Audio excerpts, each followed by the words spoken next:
What if a single military campaign, born of ambition and strategic miscalculation, could cost 500,000 lives and fundamentally reshape the identities of three nations?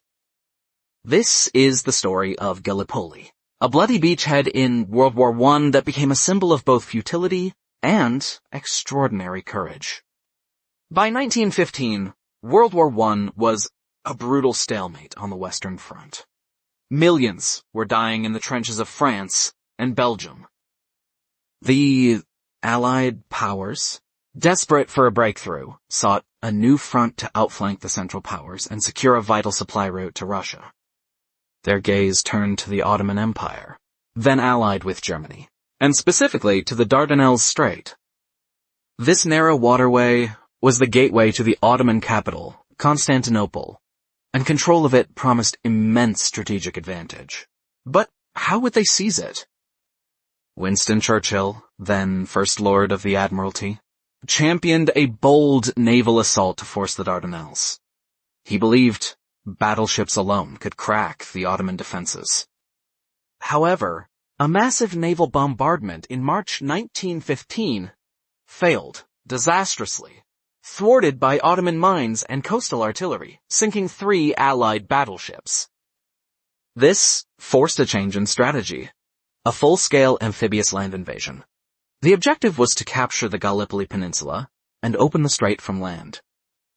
The Allied forces gathered included seasoned British and French troops, but also fresh, eager volunteers from Australia and New Zealand, known as Anzacs.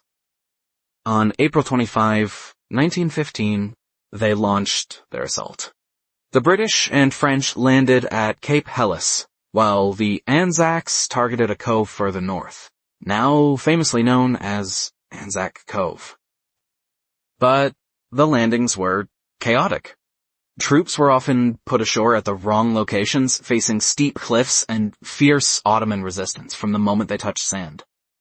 The Ottoman defenders, led by the brilliant young commander Mustafa Kemal, later Ataturk, were remarkably well prepared and determined.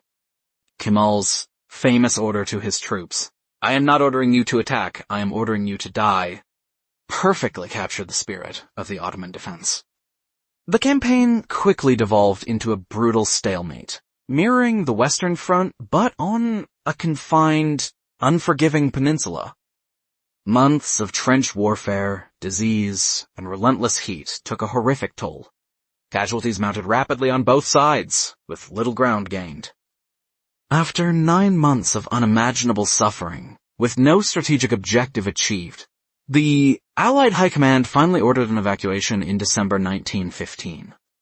The withdrawal, remarkably, was the most successful part of the campaign, executed with minimal loss of life. Yet, the cost of Gallipoli was staggering. Over 250,000 Allied casualties, including nearly 60,000 dead, and similar numbers for the Ottoman forces. It was a strategic failure of immense proportions. But from this crucible of blood, new national identities were forged. For Australia and New Zealand, Gallipoli became a defining moment. Anzac Day, April 25th, is now a solemn national day of remembrance, honoring the sacrifices and the birth of a distinct national spirit. For the Ottoman Empire, the victory at Gallipoli bolstered nationalist sentiment and catapulted Mustafa Kemal to prominence, paving the way for the Turkish War of Independence and the founding of the modern Turkish Republic. Gallipoli stands as a stark reminder of the devastating consequences of poor planning and underestimating an enemy's resolve. It's a tale not just of war, but of the human spirit's endurance and the unexpected ways history shapes who we are today.